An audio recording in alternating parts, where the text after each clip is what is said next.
What I'm going to do is I'm going to introduce Rob West, and we're going to start the panel part of this portion. So I'm going to read you a little bit about Rob West. Most of you probably know him. Rob West is the president of Kingdom Advisors, a professional organization promoting the integration of a biblical worldview into financial practices. Rob serves as a primary spokesperson for the organization, along with giving leadership to organizational strategy and content. Rob has dedicated his professional career to work at the intersection of faith and finance, having led a successful faith-based financial services firm, serving as a host of several radio programs on a biblical approach to finance, and speaking frequently on matters of faith and finance. Rob and his wife, Julie, live in Roswell, Georgia, with their 4 children. Please welcome Rob West.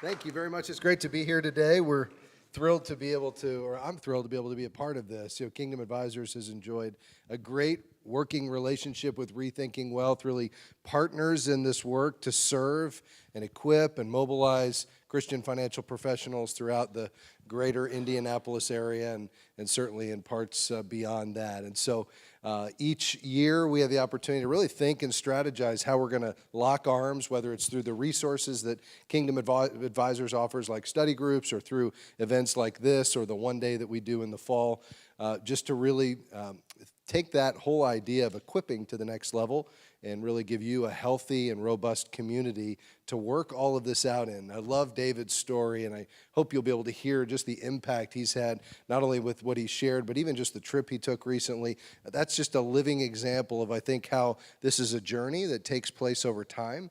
It's not just that the light bulb goes off and you know exactly how to do it. You've got to kind of step into it. It can be messy, and yet in community, I think we can work that out, and those best practices begin to emerge, and we get the confidence to take one step after another. And then when we see the impact of what God does as the conversations change and as you begin to interact with and relate with your clients differently, that's when it becomes contagious. And so we're looking for those kinds of conversations that David just talked about to happen hundreds and hundreds and hundreds of times. And we believe that the fabric of this city will change through the leveraged work of the financial professionals, the men and women in this room, and those that will be added to it. And so this is a great partnership that we enjoy, and we're just thrilled to be able to be a part of this. I do want to invite for this session John and Mitch back to the stage. Ron Blue is here as well, our founder, and we're going to take a seat here. If you do have one of these sheets that you filled out with a question, just raise your hand and somebody from the team will grab that. We do also have these mics on the corner of the stage. I'm going to get us started, but we do want this to be an interactive discussion, an opportunity for us to hear from you, and whether it's something that Mitch or John shared today that you'd like to go deeper on, whether it's a question for me about Kingdom Advisors or any part of what we're doing, or certainly from Ron on both the strategy side and kind of the vision of Kingdom Advisors, as well as his experience just working in this area for many, many years.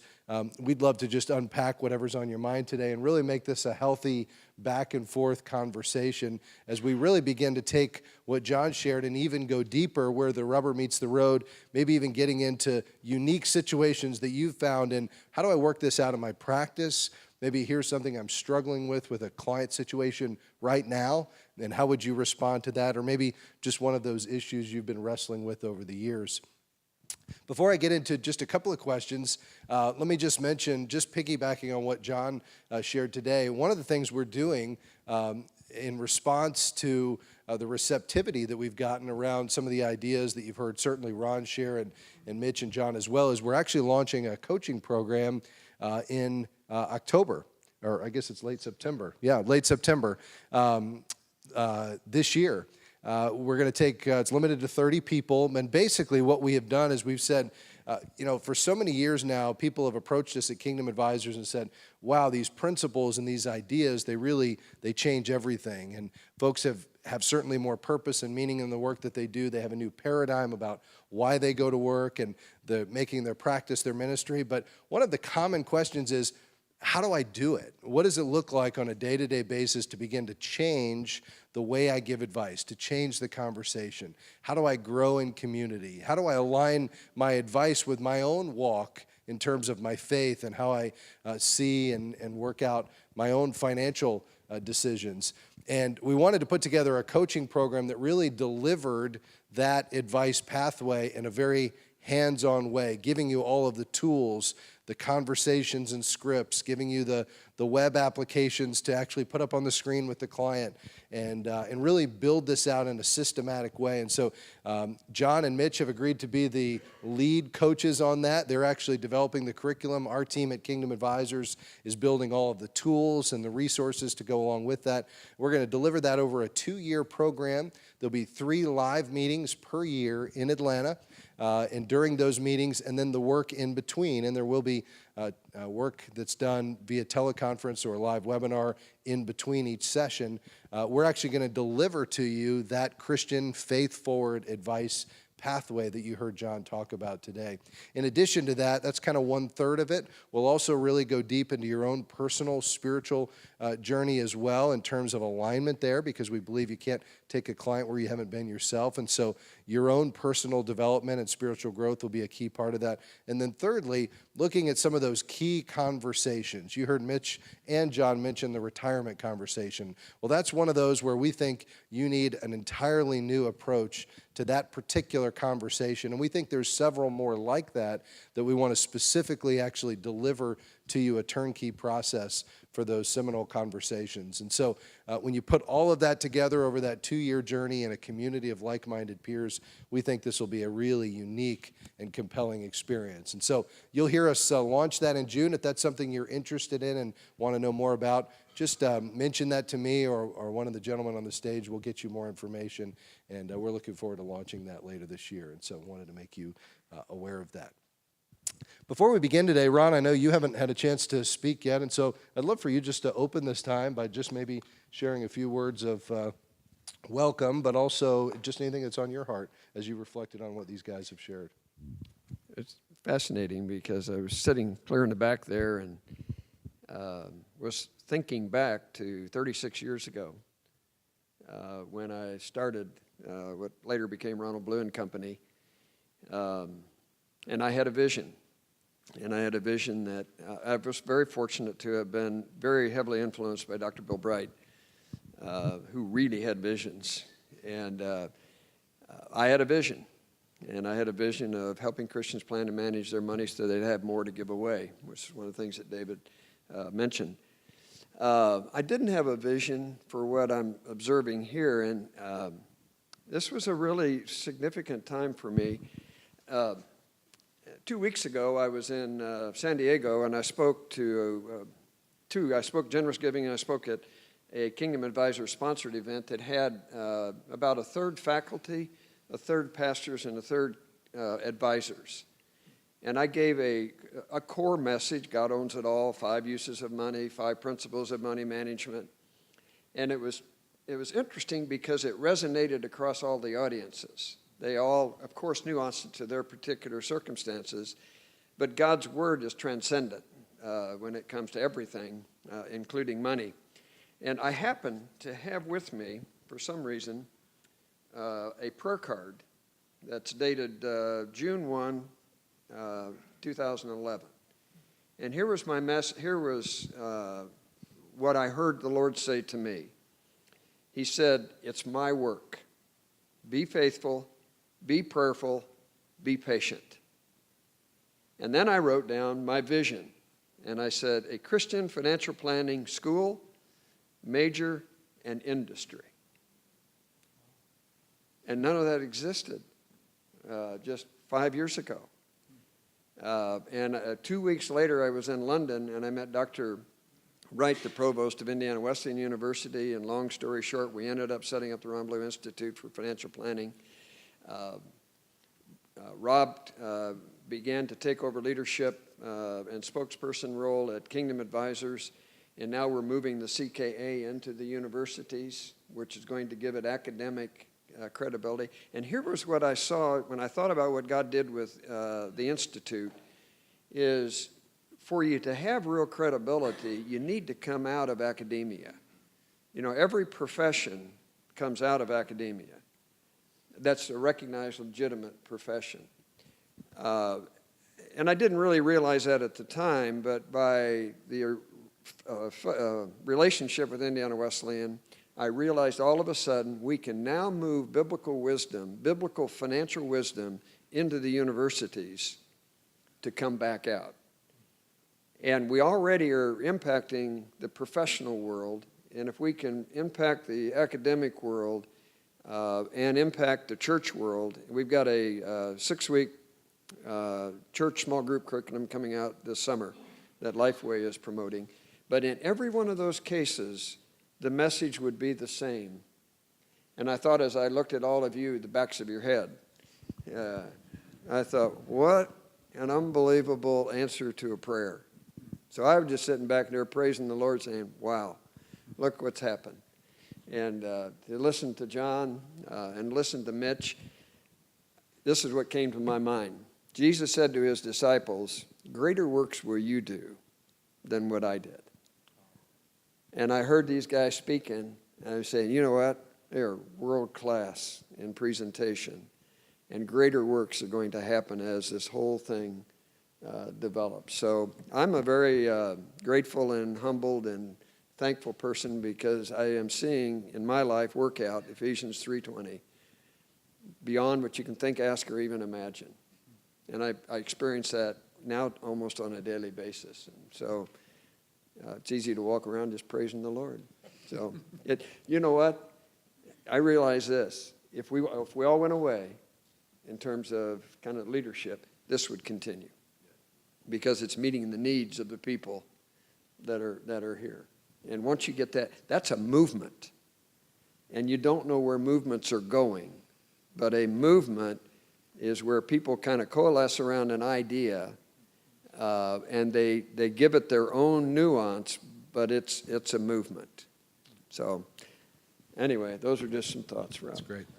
If you want to drill down on any part of that, because what Ron said is happening, it is becoming a reality, both in the professional space, including the regulators and the large firms, with the universities, even now in the church, even now into the high schools. We're seeing activity, and significant activity, in each one of those channels. If you want to know more about any of those, feel free to ask about that or anything else. I would just encourage you to move to the mics on either side of the stage here today, and we'd love to take your specific questions. I do have a few of them, but I do want to encourage you to voice whatever's on your mind today, both strategy or vision related, as well as any particular issues and even client situations or questions. Let's dive in. I think, Mitch, this one's directed at you. It says, I love how you've equipped us at Kingdom Advisors to ask rich and meaningful questions to draw out our clients' history and view of money. My challenge is that I'm not completely comfortable with where these conversations will go. Any advice?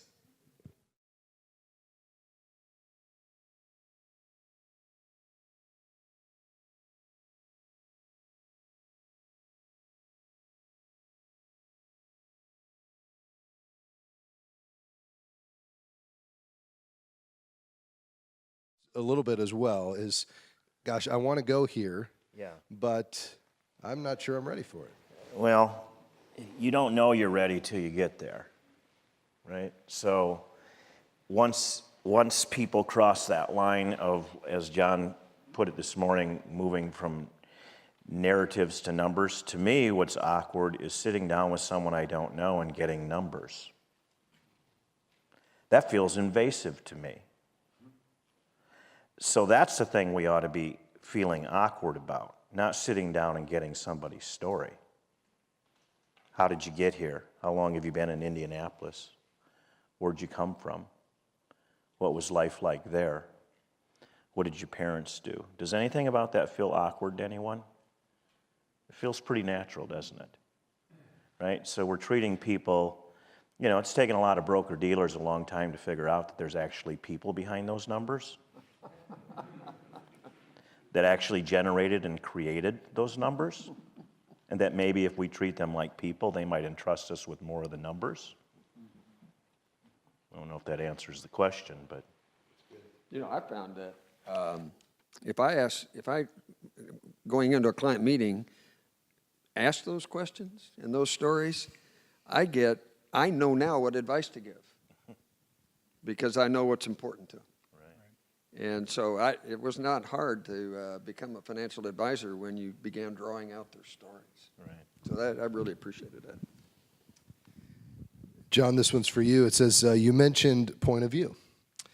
Question is, how overt do you think we should be in establishing our point of view as a part of engaging with prospects or clients?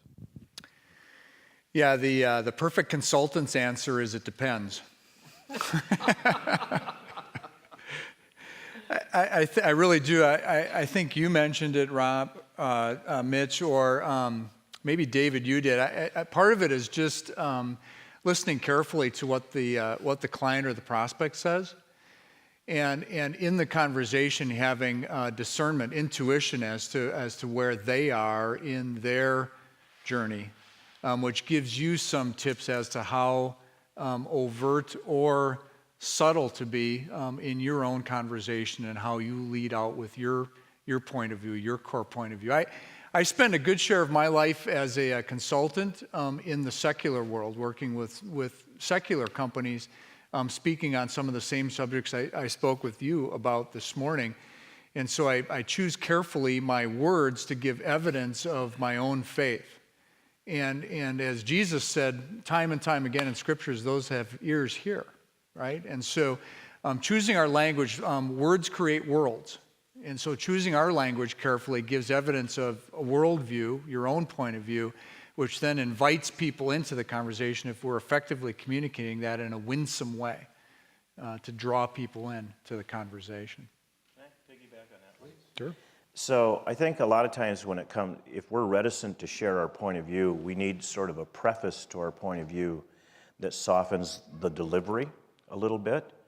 So something I like to teach is called the wisdom preface, where you look a client or a prospect in the eye and you say, in my 24 years in this business, one of the greatest lessons I've learned is, and then watch them lean forward.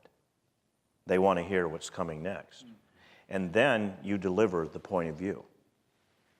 And so consequently, narratives are more important than numbers. So rather than sit here and gather your numbers right now, I'd like to learn a little bit about your story. Well, now you've told them you've learned a valuable lesson and you'd like to pay attention to them. Now they're swallowing that point of view, going, oh, I get it. Now I know why you're asking. You know, what I used to do is, at some point, would say, you know, everything that I'm going to tell you comes from my point of view. And so you need to be aware of what my point of view is and interpret what I'm saying in light of my point of view. And then I would give them a little bit of a testimony about working on Wall Street, working on Main Street, seeing that God's Word spoke to money and money issues, tied those two together and say, everything I'm going to tell you will come out of what I've learned of how Scripture speaks to financial questions and answers. But I told them what my point of view was. But I did it in a way that said, you need to know this because I'm biased, okay, to be able to interpret it correctly. That's interesting. Depending on what type of firm you work for and how that firm positions itself can affect how you share that point of view. Clearly, folks coming to you at Ronald Blue & Company knew your point of view before they walked in the door. Many of these folks, like David, work at a secular firm, and that has never been established that there's any kind of biblical worldview at all. And so you would begin to step into that a little differently, wouldn't you? Very good. We'll take some more questions. I still encourage you to, if you have a question you'd like to ask yourself, just make your way to the microphones and we'll get to those. Mitch, this is for you. In your experience, what's the biggest misconception on the part of those entering retirement? That she's going to like having you home.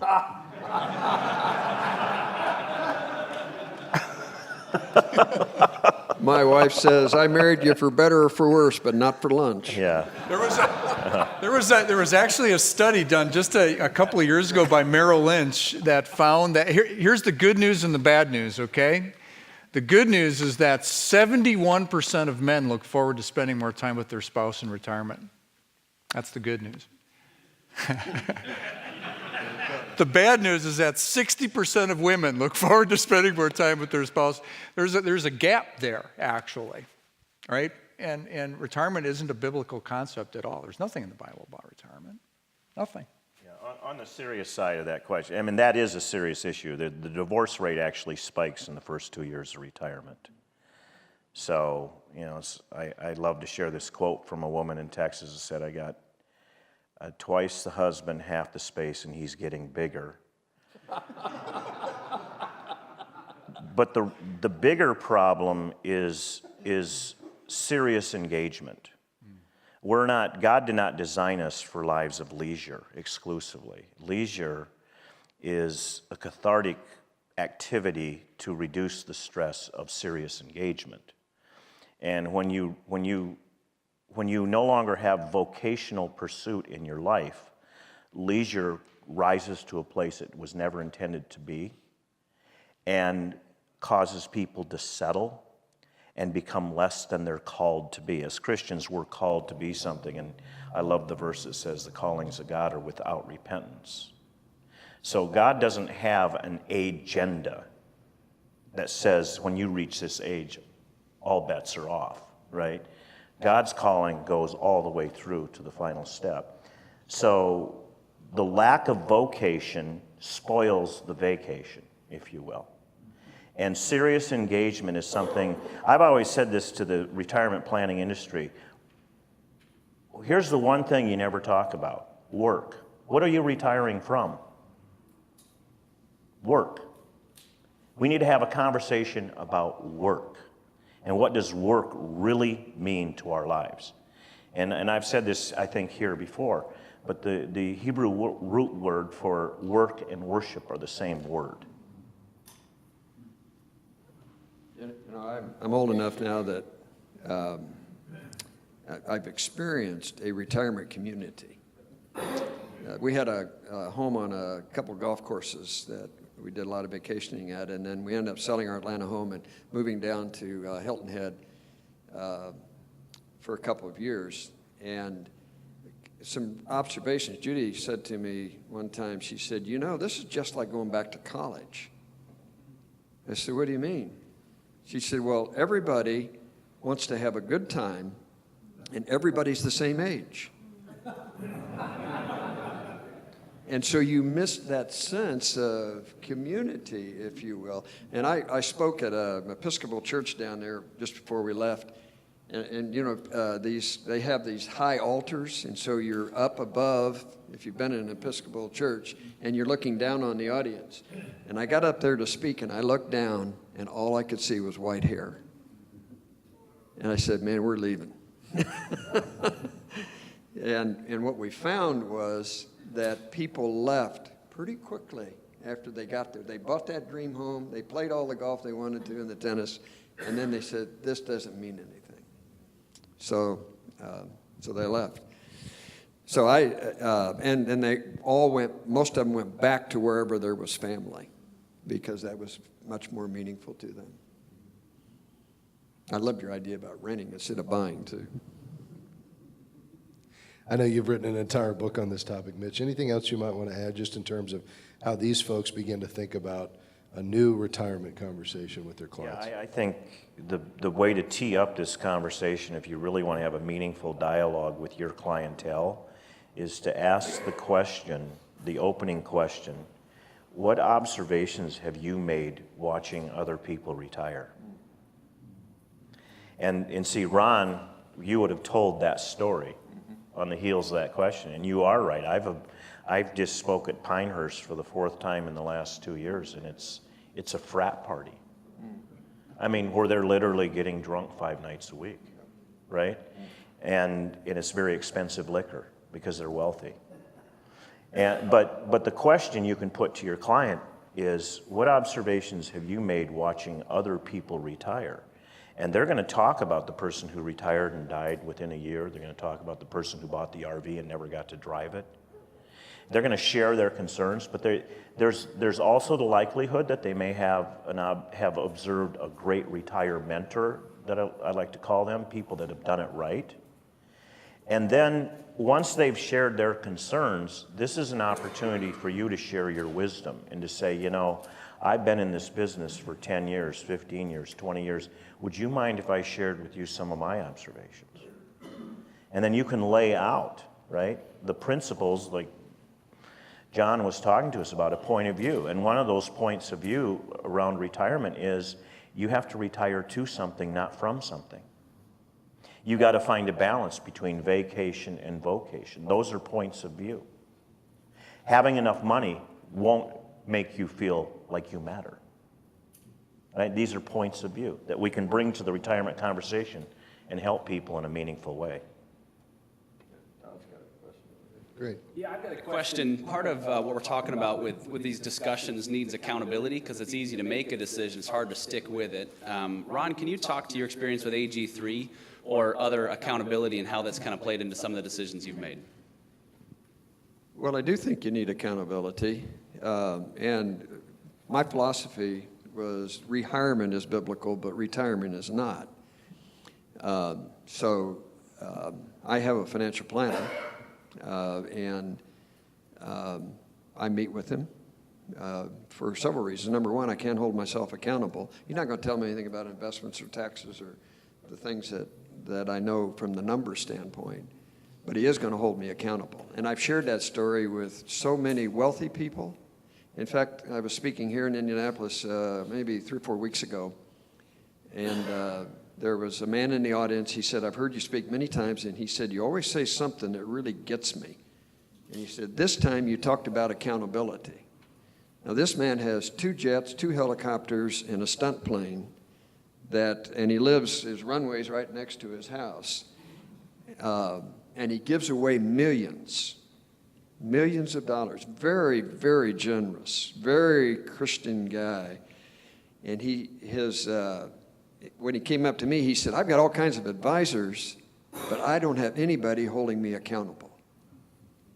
He said, "I need somebody to hold me accountable." Now, accountability is a decision you have to make to be held accountable. But I do think as advisors, you have the opportunity to ask your clients, "Is there anything you'd like me to hold you accountable for or to?" Ask for permission to do that. And there's probably a lot of them like this particular person who, yeah, I'd like somebody to ask me the hard questions. This guy had and one other illustration, and John, when we were at the Thrivent convention, this lady that spoke from Shark Tank? Huh? Barbara. Yeah, fascinating what she had to say. She sold her business for $66 million after taxes. And so she began interviewing financial advisors. She interviewed 31 advisors.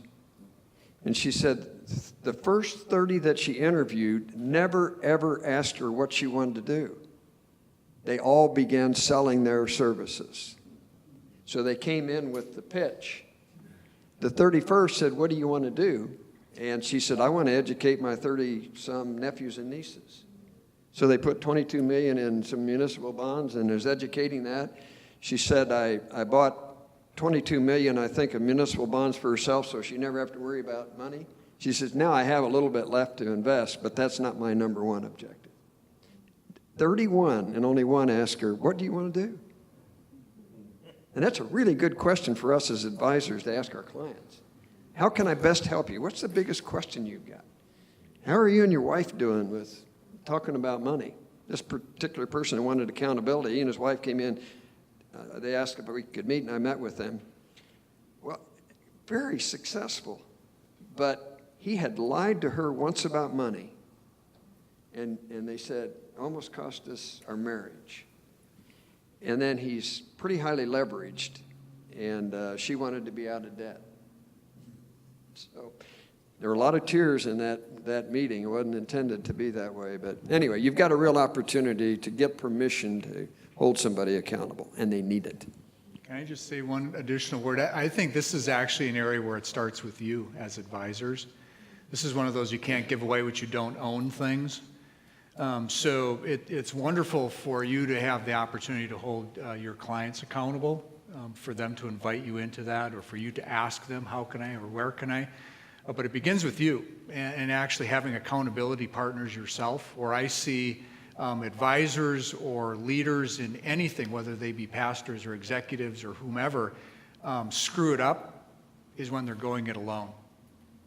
There's wisdom in having partners on the journey with you. and having accountability with a group of people that are holding you accountable, not just in your financial life as advisors, but in your spiritual life as well. Because you're entering into a place where you're going to, if you're leading with exactly what it is we're talking about here this morning, you're going to encounter spiritual warfare. You're going to be up against it. Satan really doesn't care about Sunday going to church sort of Christians. They're irrelevant. But when you enter into it with a client, trying to woo them off of consumerism and move them in the direction of really following God's principles with their money, look out, here it comes. And so you need accountability partners first and foremost yourself before you act in that role with your clients.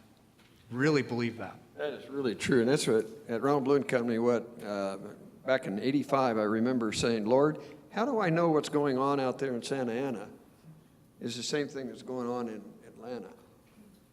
And it came to me that we required every financial advisor to have a financial advisor.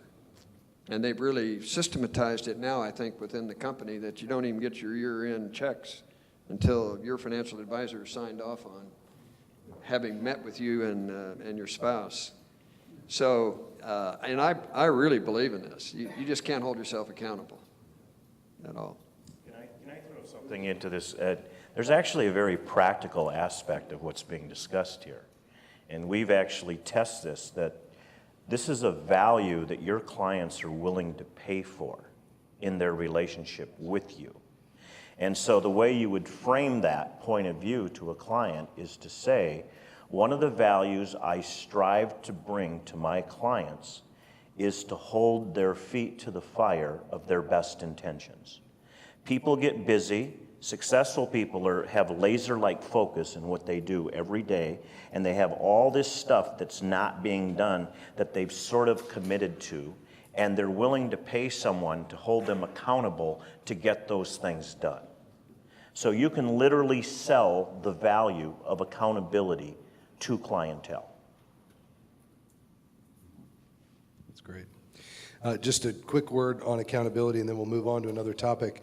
We believe so much in this particular topic at Kingdom Advisors that we're actually piggybacking off of what Ron originally put in place at Ronald Bloom Company for our Certified Kingdom Advisor designation beginning early next year.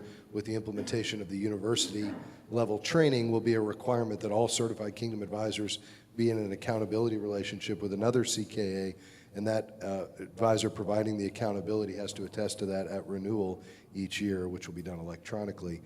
We think this is a big idea and really a game changer in this space. The other thing I would say is John did a teaching on how you put a board of accountability in place for your practice for our study groups late last year. It's in our resource library. There's actually a tool there to help you build that out and to think about what that would look like. I encourage you to go check that out at kingdomadvisors.com.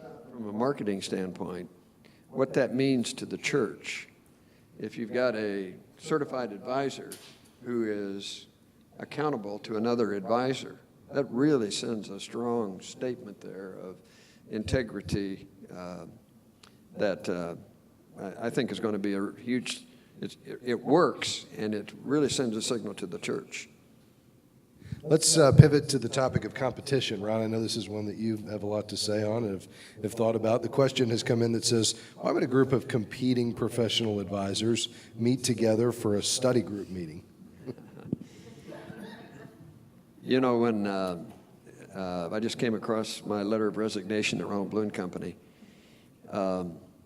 and when I submitted my resignation as from the board, the question was, are you going to go out there and create competitors for us? And my answer was, I sure hope so.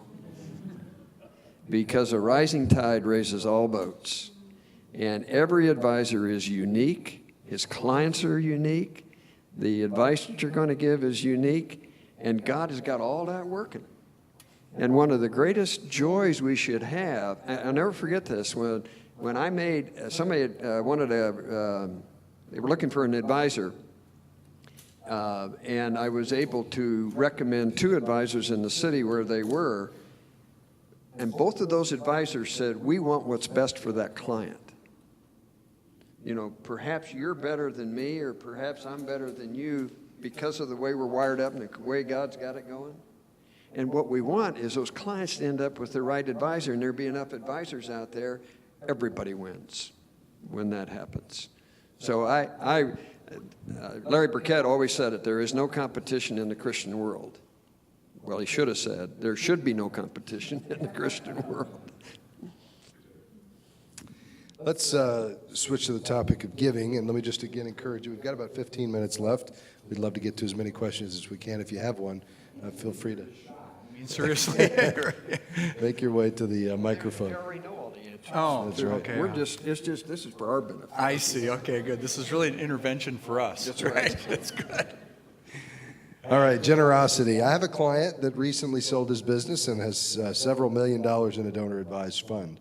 They've been generous for many years, in parentheses, 50% of AGI-type giving, so significant giving. However, the kind of money we were talking about now is much bigger. I would like to encourage them to direct this to kingdom causes. Any suggestions on how I do that? Well, unaccustomed as I am to answering questions, I think, I believe this, that it's not our interest and our desires where that money goes. And so what you have to do there is to help them identify where they want the money to go. So I don't think you need to feel guilty at all about what the client does with the money. They're asking you for advice, but it's their decisions and their money. And so you can ask the questions and you can guide them, but if they don't implement, that's not your fault. Jesus asked a lot of questions, and sometimes he got behavioral change and sometimes not. And our job is to ask the questions, how to help. But where they make that decision is their decision. And that frees you up to say, I'm going to ask the right questions, I'm going to give advice, but it's theirs and their choice. We actually are doing one of the study groups that we'll do in the back half of the year, preview of coming attractions. Jim Wise, who many of you know, who's a managing director of Ronald Bloom Company office in Orlando, is doing a teaching on the heart of God as it relates to giving. He's searched the scriptures as it relates to all the passages around where God would encourage us to direct our giving and categorize that in only a way Jim can, and has broken that down into a really deep biblical study that we'll begin to unpack later this year. Can I dovetail into what Ron just laid out? I woke up this morning thinking about how when Jesus sent them out in twos, that he told them to take no money. And it was because he was going to speak to local hearts. And he told his disciples to observe those who were devout, right? And to stay in one place. But all of God's kingdom financing hinges on people hearing his voice. Our job isn't to tell them where to give or how much to give. Our job is to provoke the conversation about giving and ask what is in your heart, and then let him take it from there. Hey, Brad? So I'd like to pivot to the church just for a moment. Ron, I've heard you say that the church ought to be the repository of all financial wisdom, and yet it seems like often that's not the case. So I guess I have a two-part question. First of all, why do you think it's not the case? And secondly, how can those of us in the room who care about such matters come alongside the church and change that landscape? Well, I think if we create this financial planning industry that's Christian, we're going to see a lot of that change. My vision for years, decades actually, has been the Association of Christian Counselors. Multiple disciplines, but the church no longer really gets involved in counseling to speak of. It used to be that the pastor was the counselor or they had counselors on staff. They don't anymore. It should be that way with finances too. There should be enough kingdom advisors trained that no longer where you refer somebody is an issue. That's one thing that we can do in the church. And this whole idea of it being the repository really came a couple of years ago. I was meeting with Tom Mullins, the founder of Christ Fellowship down in West Palm. And I made the statement, I said, in my almost 50 years of experience, I know this unequivocally. God's word speaks authoritatively to every financial issue, period. giving you wisdom for the process and principles for the decisions. And it works under all economic conditions at all times for all people, no matter where you are. That's scriptural. That's the kingdom. And then he said to me, well, then why isn't financial wisdom why isn't the church seen as the center of financial wisdom? There's several reasons for that. One is that money, that's why Jesus spoke so much about money, because it enters the heart. It's probably the greatest temptation that we've got. Number two, and Mitch, I think, mentioned that most of the conversations from the pulpit are shame-based or guilt-based. They may not be intended that way, but that's the way they're heard. So what we have to do, I think, is to help the church turn it around and say, this isn't about how you can help us. This is about how we can help you. And my pastor, I shared that with him, and he just did a 4-week series. He interviewed me for a couple of hours and asked a whole bunch of questions, and then he built a 4-week series on the 5 principles of money management. And he put up there the 5S journey, struggling and surviving and stable and secure and surplus. And he built this big thing. It was taller than he was. And what he did is he said, everybody someplace on this stair step. And he said, there's only one way to move if you want to move. And then he went over to the whiteboard and put down the 5 principles of money management: spend less than you earn, avoid the use of debt, and so forth. And for 4 weeks, that's the message that we heard. There was nothing said about, he did say some things about giving, but in the context of the whole. And when I listened to him, I said, wow, that's what we need to bring into the church. This is not about us. This is about you and how we can help you. And I think that's our challenge, Brad, is that if we can develop the way to help the church, help the people, then it'll work. Well, and we need to help people in the pews or the chairs or whatever they're sitting in understand where they're at in relationship to God's kingdom view of money.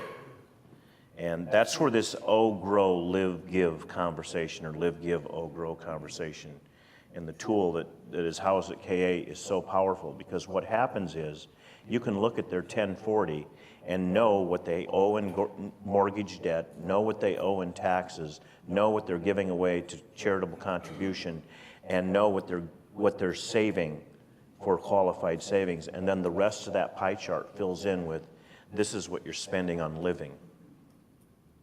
Most people have never been confronted with what they're spending out of that whole pie of everything that God's brought to them. They don't know how much they're spending. And when they see that chart, it's like, oh.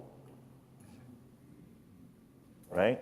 There's no progress until we can mark where you are. And we need to help them mark where they are. I gave this message 2 weeks ago at Generous Giving. I don't know, I think maybe Jim was there. I don't know whether anybody was at that Generous Giving conference. A few. Todd, I know, was there. But I gave the basic message. And, God owns it all. There's 5 principles of money management. I threw up the pie chart and talked about these are simultaneous priorities that you have, and they compete with one another. And I told them what you just said. It was as basic could be. And we were 550 people there that are very wealthy. Well, they wouldn't have been there. It gave me a standing ovation. This was simple. This was the basics. And it was like they'd never heard it. And the reality was they'd never heard it in a way that they could apply it to their actual decisions that they were making. Plus, I told a computer joke, and they like that too. But there's more at work under this live, give, grow than meets the eye that really matters to their spiritual life. There's a tension between owing and growing that John talked about. There's freedom as you move from owing to growing.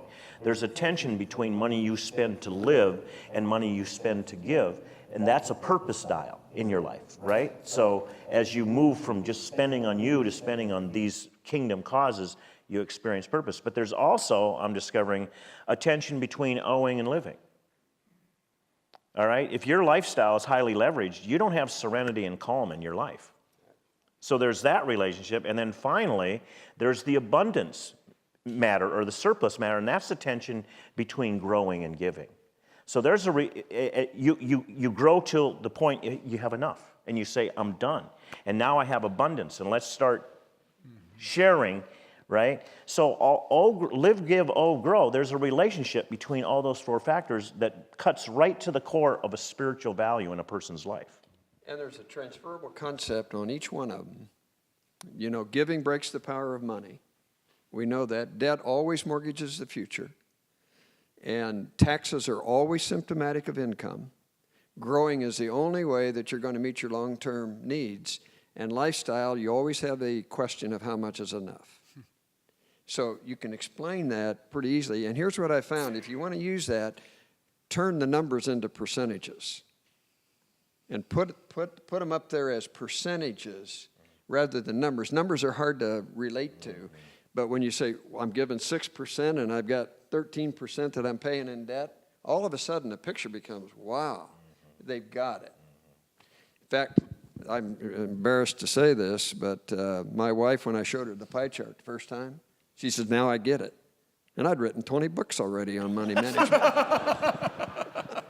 I'm going to beat this drum one more time. That's right. I truly believe that the live, give, grow conversation is going to unlock Christians.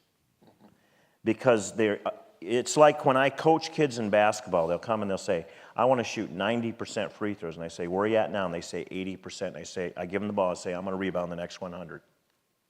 We'll find out where you're at. And they make 68. They say, now that we know where you're at, we can begin to make progress. Right? This is what Christian people need. This is what all people need. They need to know where they're at. And they don't know, they don't want to know, so we have a backdoor way with live, give, grow to show them. Yeah, it works. It really works. And in fact, after our pastor started this series, I had somebody in my small group came to me and said, I need to talk to you. We talked. He's got $400,000 in debt, not including his mortgage. And he's 54 years old. $108,000 of his debt is student debt at age 54. Well, we put it all into the pie chart, and he's spending 22%. He makes a couple $100,000, so he makes pretty good money. Put it in the pie chart, and 22% is going to debt repayment. And I don't remember what his taxes were, maybe 25% or something. He wasn't spending an exorbitant amount, but the $400,000, forgetting the student debt, came from toys. You know, RVs, motorcycles, boats, etc. And so I said to him, I said, well, you can get out of debt, and you got two ways to do it. You can take the next 20 years, and you'll be out of debt if you commit to not going into any more debt. But I said the second thing you can do is sell your toys. And he went home. He and his wife got on their knees. They put everything on the market. And his wife told my wife at church the next Sunday, she said, I've been praying for this for 30 years. But when he saw the pie is what communicated to him what was really going on in his life. And his giving, we projected it out to go from 6% to 15%, I think it was. Well, we're about out of time today. Let's begin to wrap up. I'll let these gentlemen add any final thoughts. But what I would say to you is I think you've obviously heard a lot today. I think one big theme here is this idea of community and accountability. And I think what you've got here, you need to take advantage of. There's study groups all over town here. These are small groups of advisors, men and women that come together every month using original content that we create at Kingdom Advisors with folks like Ron and John and Mitch and others teaching every month brand new content. We package that up, we send it out with discussion questions or case studies, and that becomes the backdrop for a 60 or 90-minute meeting, usually over a meal, for you to get together, watch some great material, share best practices, talk about it, and hold each other accountable. I'd encourage you to take a next step. There's no cost to be involved. If you become a member, you can get CE credit for it, but if you don't want the CE credit or just to dip your toe in the water, just find out where one is near you and start attending, because I think the community is a key part of this. The second thing is the training and the tools. You know, we at Kingdom Advisors, through gentlemen like these and others, really want to equip you with the resources to take this message to your clients in a meaningful way. You heard the Live, Give, Grow talked about. We just finished building a web app for you to load up individual client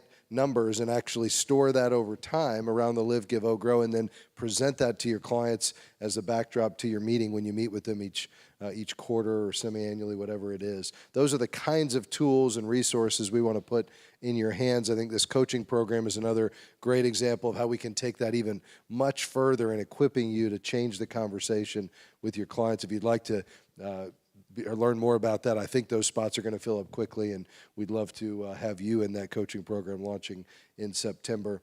I think the other thing is just to really think about your place on the wall.